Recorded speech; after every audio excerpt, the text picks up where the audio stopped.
கும்பராசி அன்பர்களுக்கு இந்த வாரம் எப்படி இருக்குன்னு பார்ப்போங்க. 7ஆம் இடத்துல வர்றார் சந்திரன், ஒளிச்சந்திரன். இல்லறம் சிறக்கும். நீங்க புத்துணர்ச்சி அடைவீங்க. கூட்டு தொழில் வைக்கணும்னு நினைச்சிருக்கீங்களா? ஒரு சிறு தொழில் உங்க ஜாதகப்படி கூடி வருதா? இந்த வாரம் உறுதியாகும். அவ்வளவுதான் விஷயம். 4ஆம் தேதிக்கு பிறகு கும்பத்துக்கு சந்திராஷ்டமம். 8ஆம் இடம் தானே, திடீர் அதிர்ஷ்டம் வெளிச்சம், திடீர் அதிர்ஷ்டம் இப்போ வரும். அதே மாதிரி தூர பயணங்கள் இருக்கு. ஜென்மத்துல ராகு இருக்கிறதே நீங்க கவனிக்கணும். ஜென்மத்துல ராகு துன்பத்தை கொடுக்கும். சனி மேல போயிட்டாரு, ராகு வந்துட்டாரு, வால் போயிருச்சு, கத்தி வந்துருச்சு. அப்படி ஒரு பாட்டு கூட இருக்கும் பாருங்களேன். வால் போனது, கத்தி வந்தது, ரெண்டு துன்பம் தான். குரு பாக்குறாரு, அதனால பெரிய கெடுதல் இல்லை. அதை தாங்கக்கூடிய சக்தி உங்களுக்கு இருக்கு. சரியா?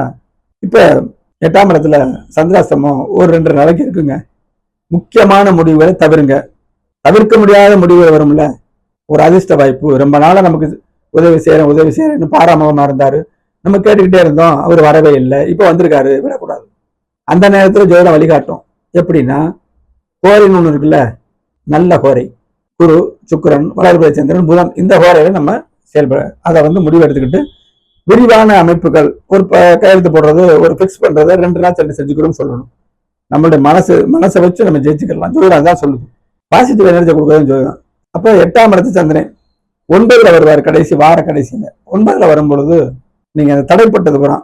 இப்போ ஒரு வாட்டர் டேங்க் இருக்கு, பைப் இருக்கு, அடைச்சிருக்கு, அதை எடுத்துட்டோம்னா வேகமா வரும்ல. ஏற்கனவே நிறைய தண்ணி நிரம்பிதான் இருக்குது. அதே மாதிரி சந்திராஷ்டமம் முடிஞ்ச உடனே மலமலன்னு காரியம் நடக்கும். அதே சந்திரன் தான் 8ல இருக்காரு, அதே சந்திரன் தான் 9க்கு வராரு. பாக்கியத்தை கொடுப்பார். முடிவுகளை நீங்க எடுத்துக்கலாம். அதிர்ஷ்டம் செயல்படும். குரு பகவான் ஜூன் மாதம் 2ஆம் தேதி 6ஆம் இடத்துக்கு வராரு. உறுதியா சொல்லிடலாம், கும்பராசி என்பவர்கள் எல்லாத்துக்கும் கிடையாதுங்க. திருப்பி சொல்றேன், யோகமானவர்கள் கிடையாது. இது பார்க்க வேண்டிய அவசியம் இல்லை. லட்சம் ரூபாயில மேற்கொண்டு நம்ம பணம் சேர்க்க தேவையில்லை. ஆனா ஒண்ணுமே இல்லாத பெட்டியில ஒரு 1000 ரூபாய் வச்சாலும் கும்பிடு போட்டு வாங்குவாங்கல்ல, 1000 ரூபாய், அது பெருசா தெரியும். இதுதான் ஜோதிடம். ஒண்ணுமே கிரகச்சத்து இல்லாதவர்களுக்கு கோல் சார்ந்து தான் பலன் கொடுக்குதுங்க.